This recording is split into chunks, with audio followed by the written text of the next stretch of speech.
Captain America Civil War est probablement l'un des films les plus emblématiques du MCU. Mais pas seulement grâce à la première apparition de Black Panther ou de Spider-Man, mais surtout grâce à ce que le film cherche à nous raconter. Car malgré le nom de Captain America écrit dans le titre, Civil War est loin d'être un simple troisième opus centré sur Steve Rogers. Ce n'est pas un film qui a eu pour seul impact de diviser les Avengers, non, il a réussi à faire plus. En divisant les deux figures les plus importantes du MCU, Marvel a aussi divisé les fans. Team Iron Man ou Team Captain America? C'est à vous de choisir. Mais en attendant, Marvel prend le temps de bien développer les deux points de vue. Dans un premier temps, des points de vue politiques qui diffèrent. Est-ce que les interventions des super-héros doivent être contrôlées? Puis dans un second temps, des points de vue personnels. Que feriez-vous à la place d'Iron Man? Tuer le responsable de la mort de vos parents ou le laisser vivre car son esprit était manipulé? Et c'est principalement ce point de vue-là qui va nous intéresser aujourd'hui. Salut la commu, c'est Tism et aujourd'hui on se retrouve pour un tout nouveau What If centré cette fois-ci sur le MCU. Étant donné que la première vidéo sur Syndrome vous avait beaucoup plu, j'espère que celle-là vous plaira aussi. Alors bonne vidéo à tous et nous on se retrouve à la fin de celle-ci. Chapitre 1, une nouvelle branche. Après avoir mis leurs différents de côté, Tony et Steve s'allient pour coincer le véritable vilain de l'histoire, le baron Zemo. Cependant, cette alliance est de courte durée, car dans un élan de vengeance, Zemo n'hésite pas à dévoiler la vidéo qui va tout changer. Dans celle-ci, Tony découvre le responsable de la mort de ses parents. Et malgré la mauvaise qualité des caméras de surveillance, la corpulence de l'individu est reconnaissable entre mille. Il s'agit bel et bien de Bucky Barnes, a.k.a. le soldat d'hiver. Encore sous l'emprise d'Hydra à ce moment-là. Tony n'hésite pas, il se débarrasse de Steve pour directement s'occuper de Bucky. Zemo a eu ce qu'il voulait, les deux plus grands Avengers s'affrontent dans un combat à mort. Le combat continue, Bucky finit par être mis KO et Steve met toute sa force pour mettre l'armure de Tony hors service. Sauf que Iron Man n'a pas dit son dernier mot. Sans prévenir, il saisit le bouclier de Captain America, puis le projette au loin. C'est maintenant au tour d'Iron Man de se défouler sur Captain America. Steve peine à se relever, mais se relève quand même. Tony lui laisse alors une dernière chance. Ne te relève pas, dernier avertissement. Steve répond. Je ferai ça toute la journée. Et juste avant de tirer, Bucky se jette sur la jambe d'Iron Man, essayant de le déstabiliser. Et c'est là, à ce moment précis, qu'une toute nouvelle branche se crée dans l'univers du MCU. Car malgré l'intervention de Bucky, ici Tony n'est pas déconcentré. Il fixe l'homme qu'il pensait être son ami une dernière fois, et tire.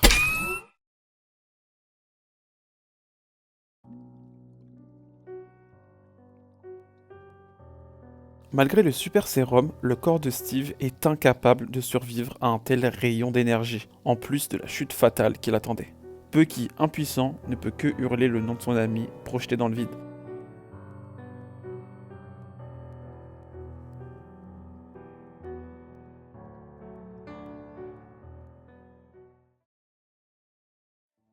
Constatant ce qu'il venait de faire, Tony réalise, il est allé beaucoup trop loin. Bucky en pleurs se justifie concernant ses actes passés. Il dit qu'il n'était pas lui-même, jamais il n'aurait fait ça. Tony fait abstraction des propos qu'il tient et assomme Bucky d'un seul coup. À la sortie de la base secrète, Black Panther et Zemo aperçoivent Iron Man portant Bucky inconscient sur ses épaules. Et en ne voyant pas Captain America, Black Panther et Zemo comprennent.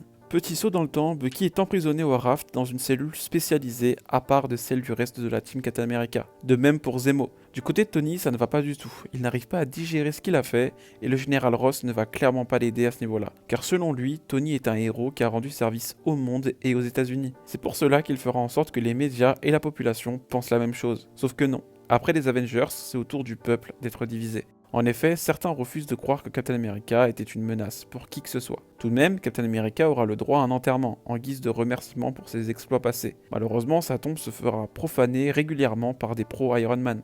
L'image de Captain America est salie, plus jamais un autre homme ne brandira le bouclier de la bannière étoilée. Chapitre 2. Les conséquences de la mort de Captain America. Suite à la mort de Captain America, les accords de Sokovie sont désormais plus stricts. Le gouvernement l'a renforcé et souhaite avoir un contrôle total sur les êtres améliorés. La mort de Steve sert d'exemple. Derrière ce contrôle, il y a un autre objectif, remplir la prison Raft de justiciers dotés de super pouvoirs qui refusent de se plier aux accords de Sokovie. Et ça commence bien, car la totalité de la team Captain America se retrouve derrière les barreaux, car dans cet univers, pas de Steve pour les délivrer. Maintenant, on va voir ensemble l'impact de la mort de Captain America sur les films qui ont suivi Civil War, dans l'ordre chronologique. Et on commence avec le film Black Widow. Le film reste quasiment identique, sauf qu'ici on a une Black Widow encore sous le choc qui a du mal à digérer les événements de Civil War. Quand elle en parle à sa sœur Yelena, elle arrive toujours pas à comprendre comment ses deux amis ont pu en arriver là. Mais sur le fond, le film reste tel qu'il est. Natasha est sévèrement recherchée par Ross, elle retrouve sa sœur, la chambre rouge, Taskmaster, etc. Et je sais pas si vous vous souvenez, mais à l'époque de la sortie du film, il y avait une rumeur concernant un caméo d'Iron Man, étant donné que Tony était toujours en vie chronologiquement à ce moment-là. Sauf que vous l'avez remarqué, Tony n'est pas du tout dans le film Black Widow. Sauf dans cette version du film, car malgré les événements passés, Natasha sait que le monde a toujours besoin des Avengers. Dans cette nouvelle scène post-crédit, on retrouve Tony au QG des Avengers, travaillant sur une nouvelle armure faite à base de nanotechnologie. Natasha l'interrompt dans son bricolage, Tony est bien évidemment très surpris de la revoir, mais étonnamment, il est à la fois content. Natasha, toujours recherchée, explique à Tony qu'il faut faire quelque chose concernant Ross, car ça ne peut plus durer. Tony le sait, mais c'est trop tard, il ne peut plus faire machine en arrière. Lui et Steve sont allés beaucoup trop loin. Tony fait remarquer à Natasha que s'il le souhaitait, il pourrait très bien l'arrêter et la livrer à Ross, donc il lui demande gentiment de s'en aller. Natasha s'en va, la larme à l'œil, voyant que les Avengers, sa deuxième famille, n'existent véritablement plus. Black Panther. Là aussi, on reste quasiment sur le même film. Une fois de plus, la mort de Captain est mentionnée, étant donné que T'Challa l'a côtoyé. D'ailleurs, ce qui est arrivé à Steve sert même d'argument pour que le Wakanda n'ouvre jamais ses portes au reste du monde. Sauf que voilà, vous connaissez le film, Killmonger débarque, T'Challa le bat, donc il va quand même finir par ouvrir les portes. De plus, pas de Bucky en scène post-crédit, car ce dernier est toujours emprisonné dans la prison Raft. Spider-Man Homecoming. Cette nouvelle version du film nous permet de voir directement l'opinion publique concernant l'affaire Captain America. Lorsque Peter rentre au lycée, dans les couloirs, tout le monde théorise sur ce qu'il s'est vraiment passé. Certains pensent que Captain est en vérité toujours vivant, que c'est un complot, d'autres sont persuadés que c'est Iron Man le véritable criminel, et d'autres défendent Tony. Et quand Ned essaye d'en parler à Peter, ce dernier préfère ne pas répondre, car il est lui-même perturbé par les récents événements. Les vidéos éducatives de Captain America sont quant à elles interdites dans l'ensemble des établissements scolaires américains, donc pas de caméo de Steve dans cette version. Et par rapport aux accords de Sokovie, Tony s'est personnellement occupé du cas de Peter, afin qu'il ne puisse pas être gêné dans ses petites activités. Sauf qu'à New York, Spider-Man n'est pas très apprécié, car il est considéré comme un larbin du gouvernement, mais surtout considéré comme un lèche-bot d'Iron Man. Et cette version du film est très particulière, puisque Iron Man est, comme vous l'avez compris, quand même présent. Mais sans surprise, Tony ne va pas mieux. Ici, on a le droit à un Tony plus froid, et moins patient avec Peter. Malgré tout, Tony lui fait toujours confiance et décide alors de lui laisser le costume, même s'il n'hésite pas à constamment le pister, par peur d'avoir une nouvelle mort sur la conscience. Et il aura raison, car la menace reste la même, le vautour. Et comme dans le film original, après une course-poursuite, le vautour finit par lâcher Spider-Man dans le vide au-dessus d'un lac. Son parachute automatique se déclenche et Peter s'en mêle dans ce dernier et frôle la noyade. Mais heureusement, Iron Man intervient avec sa marque 47. Et oui, Iron Man, car cette fois-ci, Tony est bien présent face à Peter. Dans cet univers, il n'est pas en Inde en train de se la couler douce. Mais surtout, pas besoin d'attendre la scène du ferry. Tony reprend le costume de Peter directement après cet incident. Ce choix aura pour conséquence, dans cette version du film, de nous montrer un Spider-Man débrouillard, indépendant, même plus mature, et ça bien avant No Way Home. Car malgré la confiscation du costume, Peter ne baisse pas les bras et fera tout ce qu'il peut pour arrêter le vautour. Il finira tout de même par le vaincre, et créer son nouveau costume lui-même. Tony, en voyant son exploit aux infos, est très remonté contre Peter, mais c'est étrange car il est à la fois fier de lui. Mais tout de même, un froid s'est installé entre nos deux héros. Et ils décident alors d'évoluer chacun de leur côté, même si le simple respect reste la meilleure façon de décrire leur relation actuelle. À la fin de cette version, du côté de Tony, il met de côté l'Iron Spider, tandis que Peter, lui, se balade dans New York avec son nouveau costume, sans que May se doute que Spider-Man est en réalité son neveu, car dans cet univers, Tony n'a pas envoyé son costume chez lui, donc Peter ne l'a pas enfilé dans sa chambre avec sa tante comme témoin. Seul Ned est au courant du secret de Peter. La saga Defenders. Un homme, à New York, plus précisément à Harlem, refuse de signer ces accords. Cet homme, c'est Luke Cage. Il est hors de question, selon lui, qu'il signe un tel document. Il ne devrait pas avoir de règles pour venir en aide aux personnes dans le besoin. Mais pour prouver qu'il est dépourvu de mauvaises intentions, Luke se laisse capturer sous les yeux de son quartier. Soutenu par ce même quartier, ses habitants n'hésitent pas à protester et tenter de libérer leur héros local. Mais en vain, Luke Cage est envoyé lui aussi au Raft. Des manifestations commencent à voir le jour, dans un premier temps à Harlem, et dans un second temps, ces mêmes manifestations vont concerner tout New York. Et voilà pourquoi Spider-Man est détesté par la plupart des New-Yorkais. Ils ont remarqué que ce dernier pouvait exercer sans le gouvernement aux fesses, et est donc considéré comme un vendu, un lèche-bot du milliardaire Tony Stark. Mais sous le costume de l'araignée, et ça les gens ne le savent pas, se cache un jeune garçon de 15 ans. Il ne comprend pas tout ce qu'il se passe, il se contente juste d'aider les plus faibles, peu importe ce qu'on pense de lui. À Hell's Kitchen, un certain avocat entend parler de tout ça. Il s'agit de Matt Murdock, a.k.a. Daredevil. L'armée surveille de très près le démon de Hell's Kitchen, car contrairement à Luke Cage, l'identité secrète de Daredevil n'est pas connue par le public. Matt est alors obligé de faire profil bas. Ils finissent même par coincer Frank Castle, le seul et unique Punisher, car après avoir entendu parler de sa façon de faire, Ross est intéressé par le profil du bonhomme. Pensant qu'il accepterait justement de participer à cette chasse aux héros têtus, mais vous connaissez ce bon vieux Castle, il dira droit dans les yeux à Ross d'aller se faire foutre.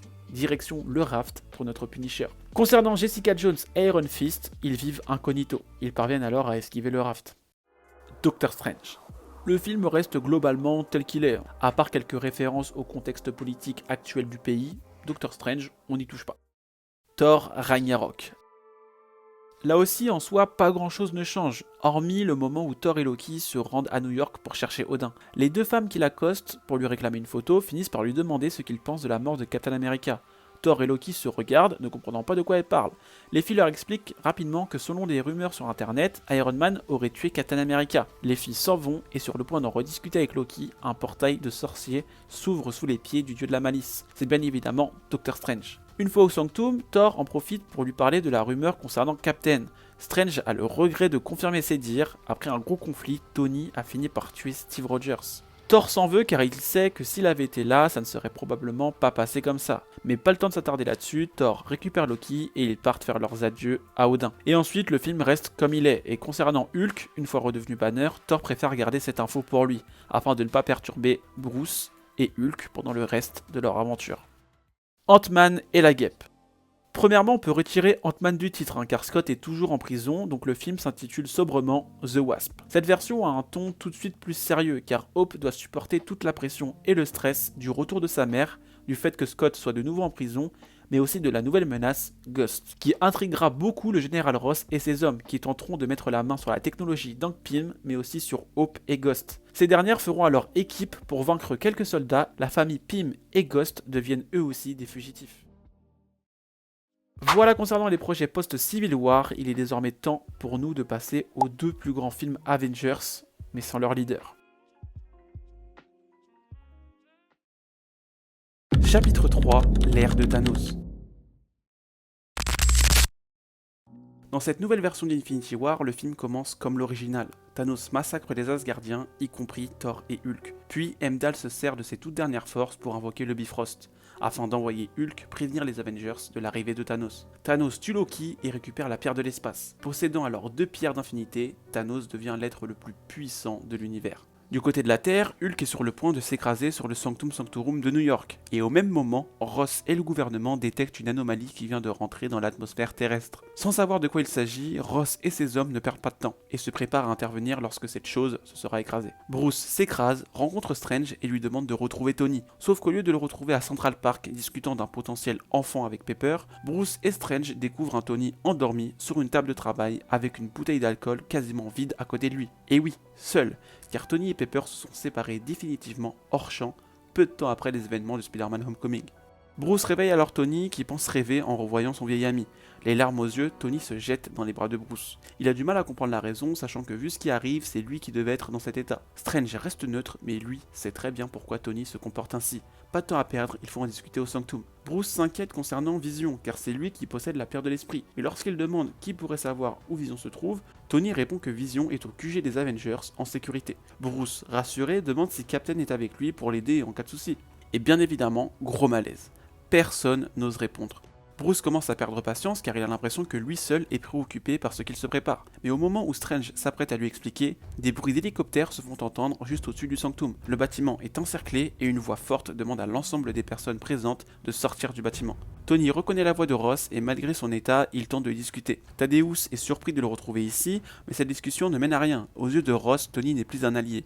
Dû à sa grosse déprime, Tony a fini par être inutile pour le gouvernement. Ross rentre de force avec ses hommes et tombe sur Bruce Banner aux côtés de Wong, Stark et Strange. Et là, gros silence.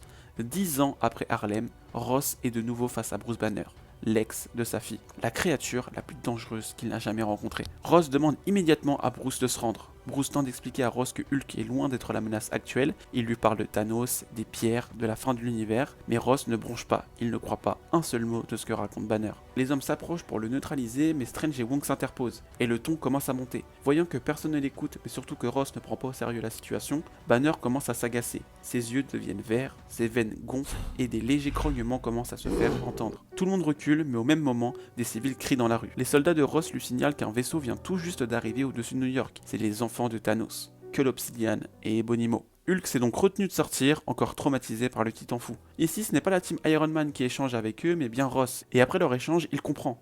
Bruce avait raison. Tony prend l'initiative d'expliquer à Ross que l'objectif est de protéger Strange et le collier qu'il porte autour du cou. Le combat commence. Que l'Obsidian massacre les hommes de Ross, créant un chemin direct pour Mo vers Doctor Strange et la Pierre du Temps. Accompagné de Wong, Strange engage le combat. Dans tout ce bazar, Bruce demande à Tony de s'expliquer concernant Steve. Où est-il ?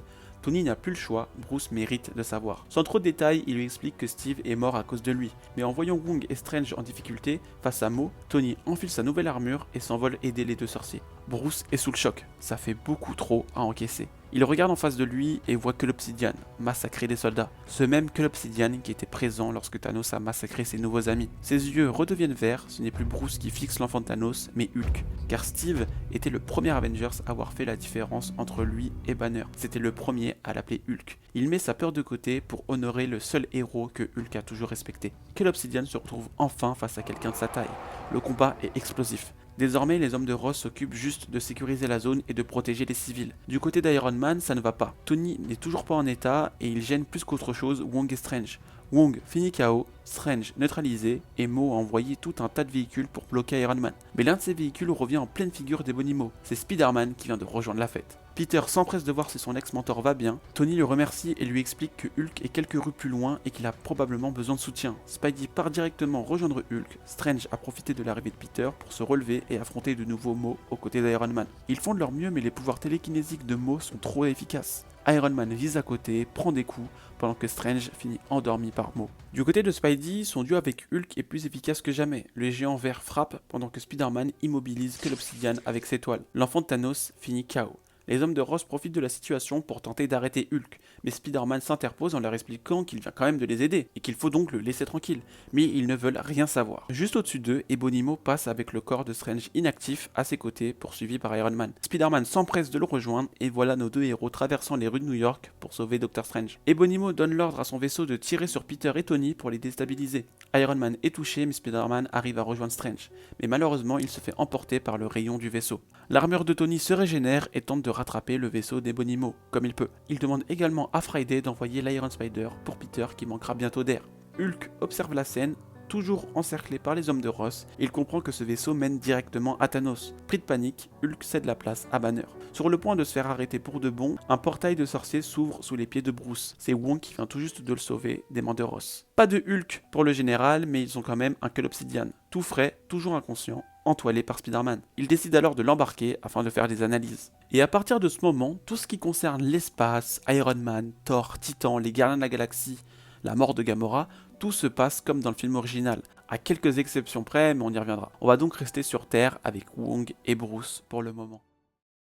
Bruce sait qu'il faut impérativement retrouver Vision, car il se doute que Thanos a dû envoyer d'autres sbires. C'est pour ça qu'il demande à Wong d'ouvrir un portail vers Natasha. Wong s'exécute et après 3 longues années, Bruce et Natasha se retrouvent enfin. Léger malaise, mais Bruce reste concentré et explique la situation à Nat. Elle est très heureuse de le revoir car après les événements de son film solo, elle a continué de vivre comme une fugitive. Mais elle est aussi horrifiée par tout ce qu'elle vient d'entendre. L'univers entier est en danger. Sans plus tarder, il demande à Wong d'ouvrir un portail direction le QG des Avengers pour rejoindre Vision. Wong, quant à lui, reste au Sanctum. Une fois sur place, le QG est vide. Rhodes n'est pas là, le silence règne. En avançant, Nat et Bruce remarquent des traces de rayons laser et certaines pièces totalement saccagées. D'un coup, un hurlement de douleur se fait entendre. Nat et Bruce s'empressent d'aller voir et tombent nez à nez sur Corvus Glaive et Proxima Midnight, en train d'essayer de retirer la pierre de l'esprit du front de Vision. Nat s'apprête à attaquer, mais elle est retenue par Bruce. Son ami vert va s'en occuper. Hulk jaillit et saute sur Corvus Glaive, qui n'a pas le temps d'esquiver. Hulk fait du corps de Corvus Glaive de la bouillie, et ça devant les yeux de sa femme, Proxima. Voyant le monstre face à elle, Proxima Midnight est obligée de battre en retraite. Vision est sauvée, mais gravement blessée. Notre petite équipe est ensuite rejointe par War Machine, qui a reçu une alerte d'intrusion. En essayant de trouver un plan pour retirer la pierre de vision, sans le tuer, Bruce apprend que Sam, Wanda et Clint sont en prison. Et sans Steve, il faut savoir que les Avengers n'ont aucun contact direct avec le Wakanda. Mais surtout parce que la dernière fois que Natasha a vu T'Challa, elle lui a tiré dessus alors qu'ils étaient censés être dans le même camp. Steve était la seule personne en qui Black Panther avait confiance. En réfléchissant, Bruce repense à sa rencontre avec Doctor Strange et Wong, et une idée lui vient à l'esprit. Si la technologie est un frein pour eux, la magie pourra probablement les aider à retirer la pierre de vision sans le tuer.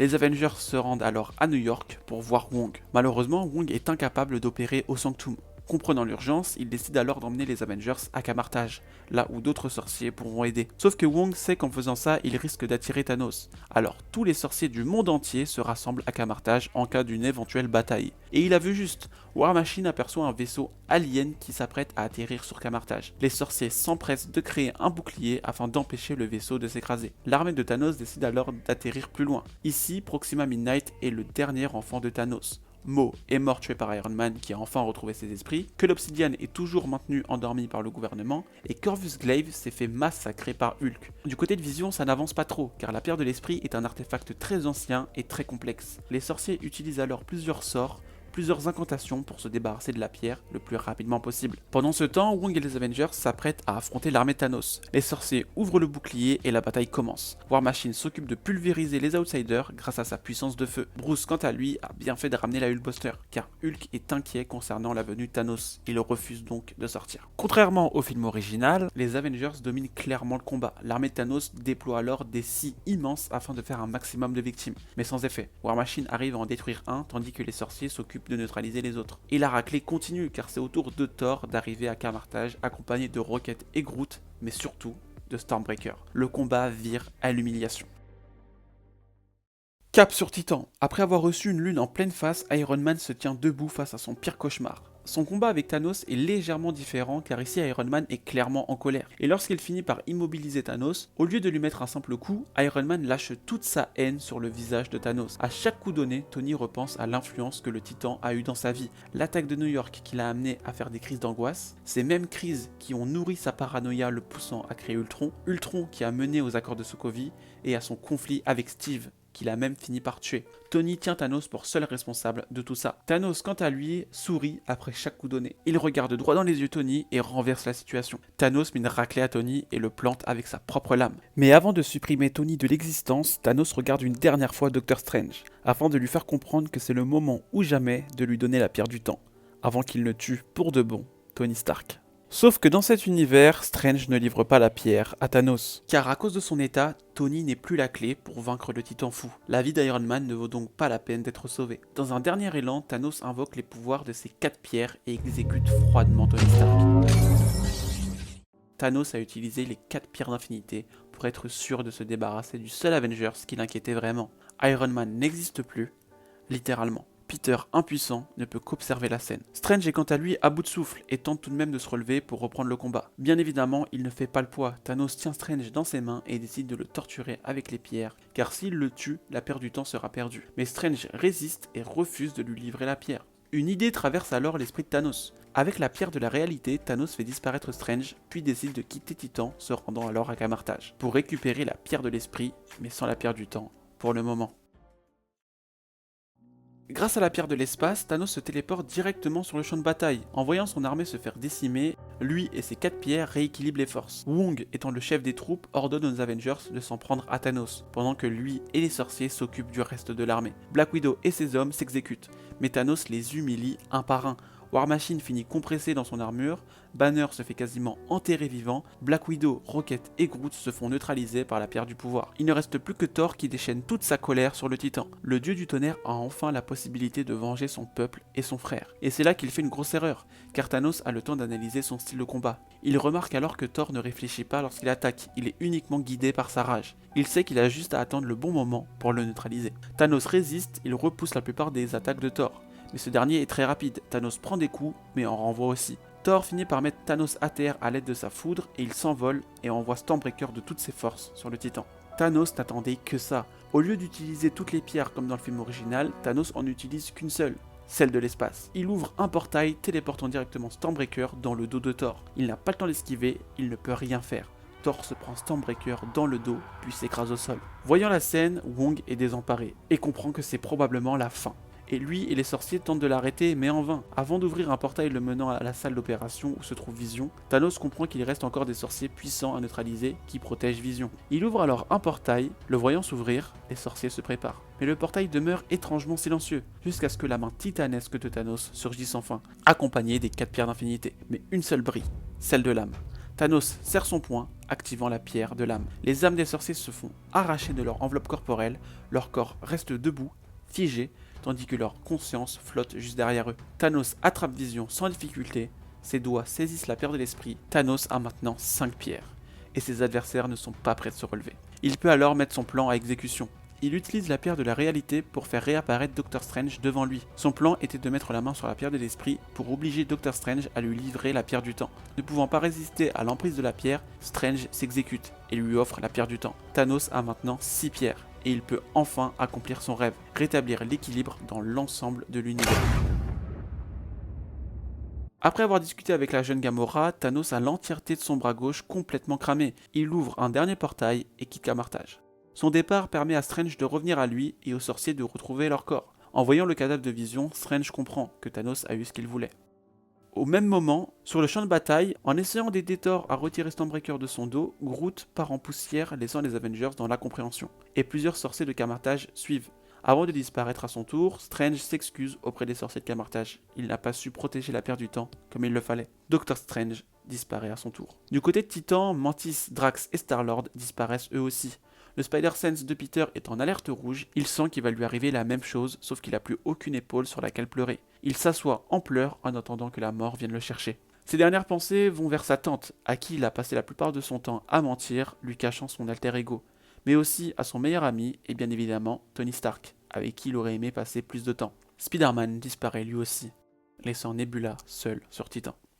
Au Wakanda, en pleine réunion, Okoye et les membres du conseil voient leur roi s'évaporer sous leurs yeux. Black Panther n'est plus. Au raft, Scott essaie de passer le temps en discutant avec Sam, et après une bonne blague, Scott remarque que Sam a arrêté de rire d'un coup. Scott l'appelle, mais aucune réponse. Il se lève et remarque de la poussière quittant la cellule de Sam, mais sans aucune trace de ce dernier. Luke Cage croit halluciner en voyant le même phénomène se produire du côté du Punisher, qui disparaît à son tour. Clint est horrifié de voir Wanda disparaître elle aussi sous ses yeux. Bucky, quant à lui, disparaît dans l'indifférence la plus totale. Le raft passe en alerte rouge, Ross reçoit l'alerte mais sans la possibilité d'intervenir. Il disparaît avant d'effectuer le moindre mouvement.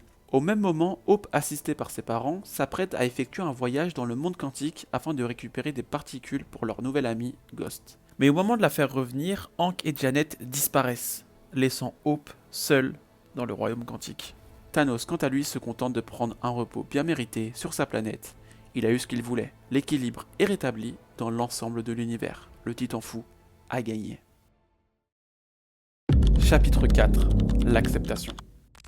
Un mois plus tard, les Avengers sont au plus bas. Thor est encore gravement blessé, Natasha essaye de tenir le coup mais c'est très compliqué, Captain Marvel les a rejoints et grâce à Rocket elle a pu récupérer Nebula et le Milano des gardiens, et avec le retour de Nebula, les Avengers apprennent que Tony est mort. Mais grâce à elle, ils savent désormais où se trouve Thanos. Ils s'empressent de le rejoindre et en le neutralisant, ils découvrent que Thanos a détruit les pierres. Il n'y a donc plus aucun moyen pour nos héros de revenir en arrière. Dans cet univers, Thor n'est pas avec eux car il est toujours gravement blessé. Ici, Thanos reste alors en vie mais sans aucun intérêt aux yeux des Avengers. 5 ans plus tard. Les Avengers ont abandonné l'idée de faire revenir la moitié de l'univers. À cause du snap de Thanos, les accords de Sokovie n'ont plus aucun intérêt. Clint, Luke Cage et Scott ont été relâchés. Scott a retrouvé sa fille, Luke tente d'aider Harlem comme il peut, et une fois de retour chez lui, Clint comprend que sa famille a elle aussi été victime du snap de Thanos. Thor, quant à lui, finit comme dans Endgame, mais sans rédemption. Il finit en dépression, en surpoids, en repensant aux erreurs qu'il a commises. Hawkeye est devenu Ronin et il élimine tous les criminels qu'il croise. Captain Marvel, quant à elle, tente d'aider toutes les planètes qu'elle peut. Thanos a laissé un monde, un univers, froid, sans aucun espoir. Cet espoir, c'est Captain America qui l'incarnait. Même dans la situation la plus compliquée, juste le voir suffisait pour regagner confiance. Mais dans un élan de rage, Iron Man a privé ce monde et cet univers de cet espoir. Les Avengers ont échoué, ils ont perdu, et pour de bon cette fois-ci. Mais ce n'est pas fini, cette fois-ci, on a le droit à une scène post-générique à la fin de cette version d'Endgame. Hope est toujours coincée dans le royaume quantique, car à cause de leur statut de fugitif, la famille Pym n'a pas effectué leur voyage quantique à San Francisco. Ils ont fait ça dans un endroit paumé où personne n'a récupéré le van de Scott. Donc pas de rat maladroit pour ramener Hope. Après 5 heures passées dans le royaume quantique, Hope comprend qu'il s'est passé quelque chose et qu'elle devra se débrouiller pour rentrer toute seule. Et elle finira par rencontrer une civilisation gouvernée par un certain Kang le Conquérant, équipé d'une technologie encore jamais vue qui pourrait bien lui être utile. Peut-être que finalement, tout n'est pas perdu pour cet univers. À voir maintenant si Hope porte bien son nom.